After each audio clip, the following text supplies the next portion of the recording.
Kuala Selangor merupakan bandar dan daerah di zon utara negeri Selangor yang terletak kira-kira 70 km dari ibu kota Malaysia.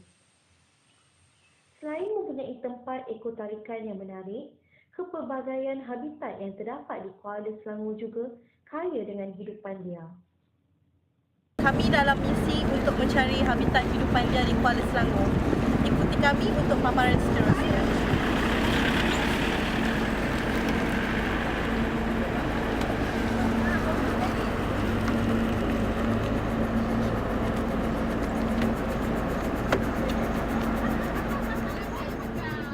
Berkesempatan untuk melawat hutan Raja Musa yang merupakan hutan tanah gambut. Hutan yang berkeluasan 23,000 hektar ini suatu ketika dahulu pernah menjadi tempat tinggal pelbagai spesies hidupan liar. Hidupan liar yang kelihatan termasuklah beruang, harimau akar, tapir dan ular tedung selar. Menurut pegawai hutan tempatan, perkara ini diperkukuhkan lagi dengan penemuan najis-najis haiwan di sekitar hutan. Semenjak hutan ni terbakar, mungkin dia lebih lari lebih jauh daripada hutan yang sekarang ni. Mungkin dia lebih ke dalam lagi lah. Mungkin belah-belah sungai sana tu kita tak tahu lah. Kepentingan hidupan liar di Malaysia amat penting untuk keseimbangan ekosistem.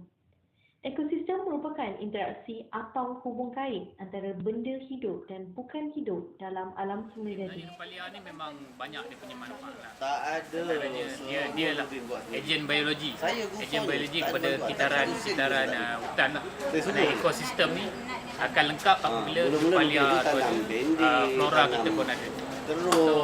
Dan hidupan liar ni juga yang membantu untuk pemulihan hutan secara semula jadi. Sebab hidupan liar ni yang membawa biji-biji benih ke satu-satu kawasan.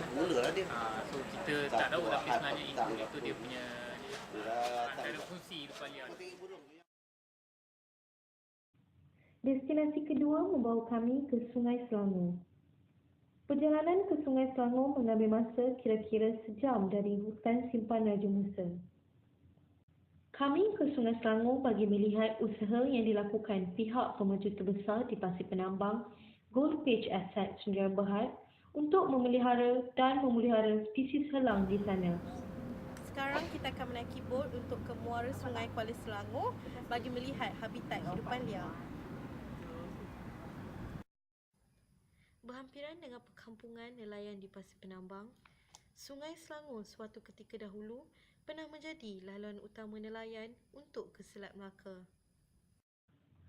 Kini ia menjadi tumpuan hidupan liar, terutamanya helang untuk mencari makan ketika waktu senja.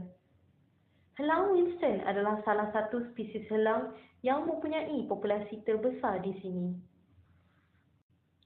Lambakan helang Winston mendorong pemaju untuk menjadikan lokasi di tengah sungai ini sebagai tempat untuk memberi makanan. Ini dilihat sebagai inisiatif bagi memastikan kumpulan helang ini terpelihara dan tidak berpindah ke kawasan lain.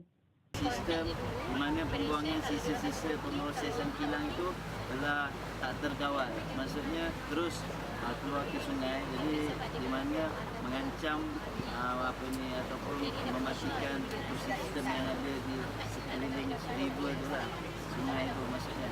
Sebab lepas tu kemudian sampah sarap yang tak terkawal.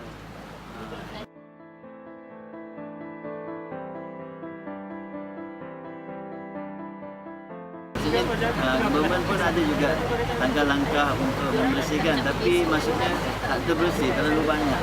Diorang pun ada buat logbook perangkat sampah untuk membuang sampah-sampah itu, tapi buang sampah baru, sampah lama datang daripada arah KL kan.